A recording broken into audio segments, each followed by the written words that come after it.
자, 미스터 솔로입니다. 누구? 야매 안경사. 자, 이번 시간에는요, 두 가지 단어에 대해서 설명을 해드릴 거예요. 첫 번째로는요, 우리가 안경을 쓰지 않건 쓰건, 아무튼 우리 사람들한테 숙제가 있죠. 예. 첫 번째는요, 조절 피로. 두 번째는요, 안정 피로. 자, 시기능에 이상이 있을 때는요, 조절 피로가 생기건 안정 피로가 생기건 어느 쪽이건 문제가 생길 수 있죠. 둘 다 오는 경우도 있어요. 자, 근데 우리가 이거 얘기 많이 들었잖아요. 그리고 개념도 웬만큼 다 아세요. 근데 명확하게 딱 잘라서 이겁니다 라고 얘기를 한다거나 내지는 이런 것들이 원인이기 때문에 이런 문제들이 뭐 해소가 쉽습니다 라든가 이런 얘기가 좀 아쉬워요. 그래서 이번 시간을 통해서 명확하게 한번 개념을 정리를 하자, 뭐 이런 얘기죠. 자, 첫 번째 조절 피로는요 뭘까요? 우리 눈에는 초점이 여러 개가 있죠. 뭐 여러 개? 자, 망막입니다. 망막이 있으면요,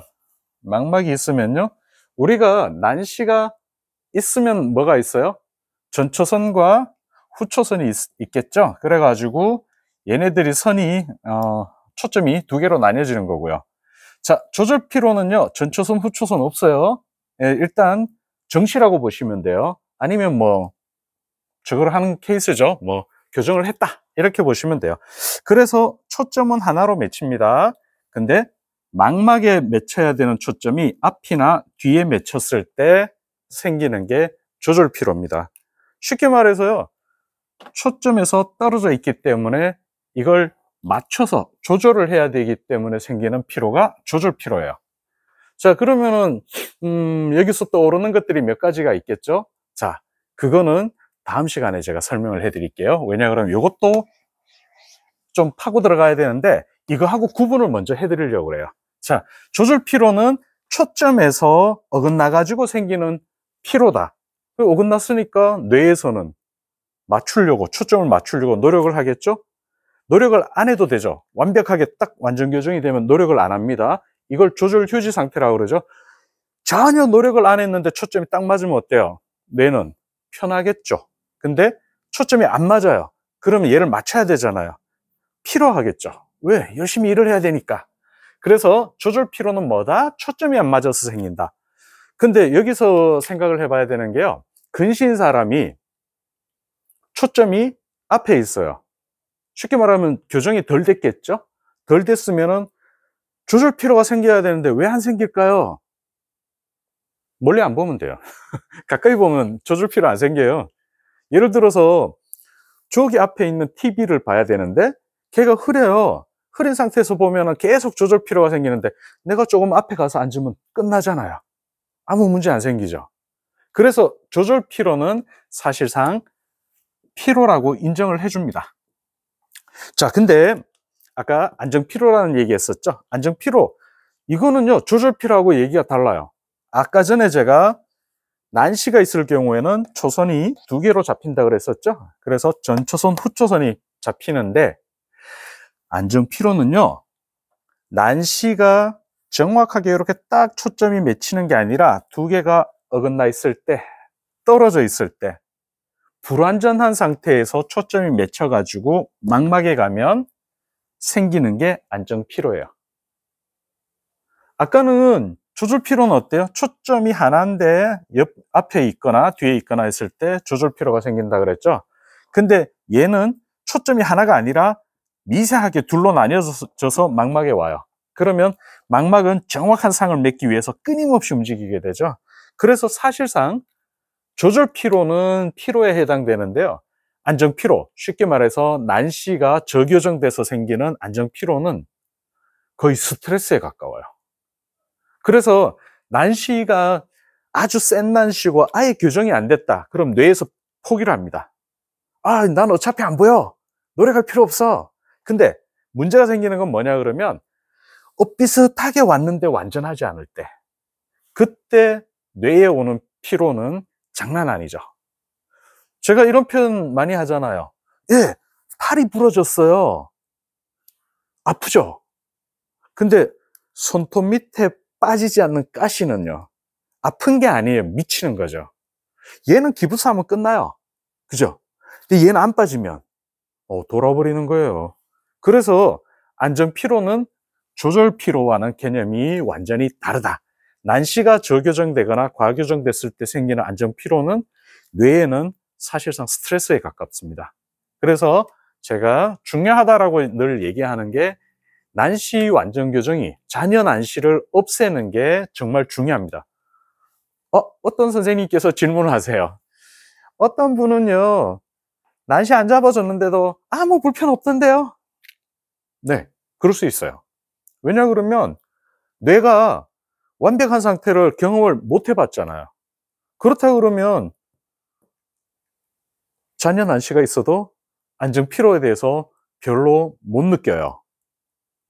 뭐 간단하게 보면 이런 거죠. 제가 태어나서 한평생 라면만 먹었어요. 한정식 몰라요. 그러면은 제가 어떨까요? 라면 먹으면서 아유, 늘 먹던 거 그냥 감사히 먹어야지 이러겠죠. 근데 이것저것 다 맛을 본 사람이, 예, 1년 내내 라면만 먹으면 저는 괜찮아요.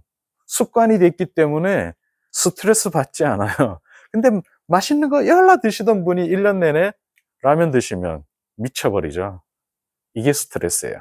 자, 그래서 비유가 잘 맞는지 모르겠지만 안정 피로는 거의 스트레스에 가까운 거고 조절 피로는 그냥 피곤한 거예요. 자, 그래서 중요도는 이쪽이 더 중요하다.